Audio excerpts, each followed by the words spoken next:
Gaming's back, baby! Now, great games have never stopped coming out, but after years of what seemed like our beloved franchises slowly withering away and transmorphing themselves into something else, ripping out core progression systems or pieces of content to sell back to you piecemeal as microtransactions or DLC, sometimes even on day one, after years of business practices like that dominating the gaming landscape and discussion overall. We've had a couple years now where it seems like the games that are most talked about, most praised, at least in my circle, at least in my experience, are the games that don't follow those mediocre trends, that elect to release finished products that are polished, that hold up, that are fun, endearing, engaging, have a story to tell, or a gameplay loop to hook players for hours if not days or months to come. We had God of War, Elden Ring, and Xenoblade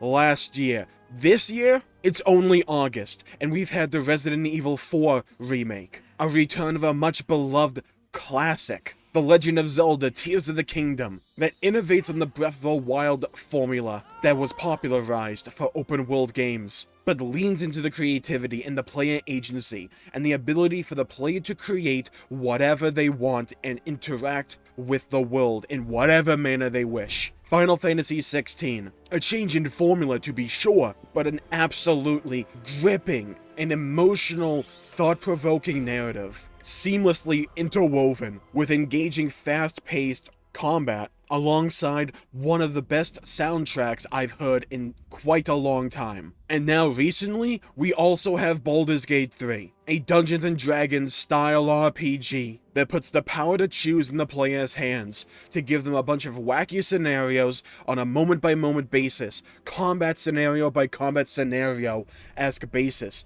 cutscene to cutscene basis. Give the player the ability to choose, to roll, to go on their own D&D style adventure, and take away from the game what they will, and to interface with the game how they wish to interface.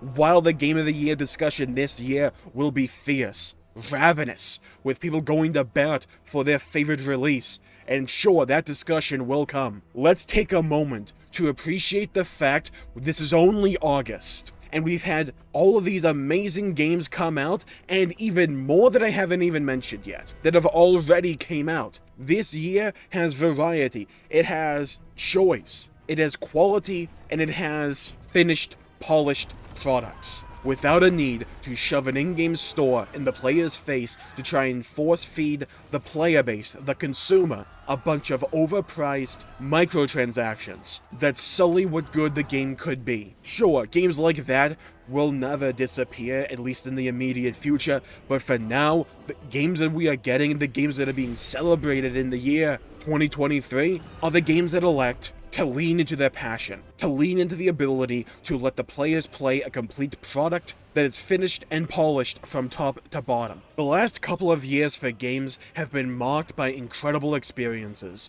ranging in genre and ranging in style and length of play. And irregardless of what you think about any singular game's popularity or level of quality or how much it appeals to you personally, I think we should all be able to take stock and recognize the veritable slew of amazing games that we are seeing released recently. And if the rest of the year is able to keep up, then I think 2023 can go on record as one of the best years in gaming, at least for me, and since 2017. We still have games like Spider-Man 2, The Return of Metal Gear Solid. Yes, it's just a collection of old games. The franchise is coming back at least in some form. Hopefully Starfield is good. We have Armored Core 6 coming out in the next calendar year after Elden Ring came out. We have a new 2D Mario game coming out as well, with Super Mario Bros. Wonder. It's also quite possible that we'll get an announcement for the next Nintendo console later this year, possibly in the September Direct.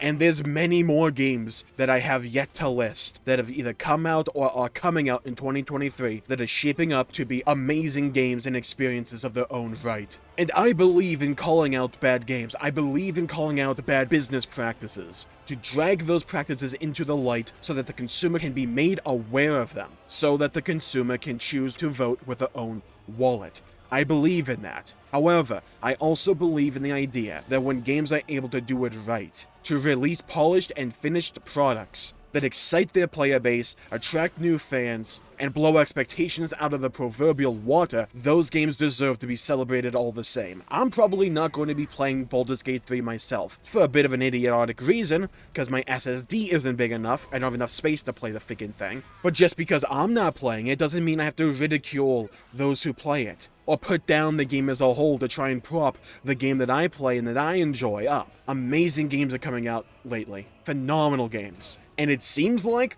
that trend is not stopping either. It seems like Baldur's Gate 3 is holding up to be everything it was hyped up to be, and I couldn't be happier for it, because I want games like Baldur's Gate 3 to succeed, to be able to step out into the spotlight, have all eyes on them, and then absolutely nail their performance, and to showcase to the rest of the industry that quality games and passion for the stories you tell, for the experiences you craft, that passion, the effort to try and create an experience that the player base will enjoy, that will be valuable to consumers, that respects the consumer's intelligence, wallets, and decision-making, that experiences like that can succeed hand over fist. If that's even a real saying, now that I've actually said it. Oh. The point I'm trying to make is that I hope Baldur's Gate 3 continues to succeed, people to continue to discover amazing things about that game, and that Baldur's Gate 3 gets all the hype and publicity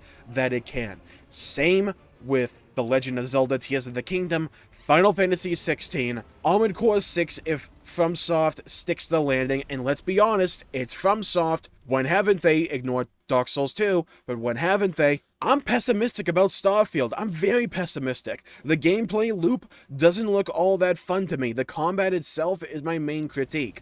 I hope I'm wrong, and I hope that people absolutely adore Starfield. That it comes out and is a phenomenon, and that people that have wanted a Bethesda-esque RPG are able to fully satisfy their cravings and be greeted with an incredible experience. I hope the new 2D Mario game comes out and is an absolute banger, filled with imagination and creativity and innovation to mark a return to the 2D formula for Mario. I hope these Resident Evil remakes or new games continue to succeed. I hope Spider-Man 2 comes out and is an absolute banger. I loved Spider-Man for the PS4. It was a great game, a fun game, that made me feel like I was playing the Spider-Man games of old all over again. I hope Spider-Man 2 is able to nail it, knock it right out of the proverbial park. Because I want gaming to succeed, but I especially want good games. Games that respect the consumer, the time and effort they put in to research and buy and then play the game, and not to be force-fed microtransaction bullcrap, unfunny derivative writing followed by generic gameplay, all the while ripping out core features to sell them back to the consumer piecemeal. I don't want games like those to popularize. I want games like the games that have been coming out, that have been getting talked about. I want games like those to succeed. Like Legend of Zelda Tears of the Kingdom, like Final Fantasy XVI, like Baldur's Gate 3. I want games like those to succeed, because they represent what modern gaming has to offer at its best. And let's continue to hope that that trend persists into 2024. I'm gonna call the video there for the day. Thank you all for tuning in. My pleasure for making the video. If you enjoyed it, please leave a like and subscribe. It really helps the channel out and helps support future content, and I greatly appreciate it. Stay safe, have a great day, go play some video games if you can, and as always, I'll see you all next time. Bye bye everybody, until we meet again.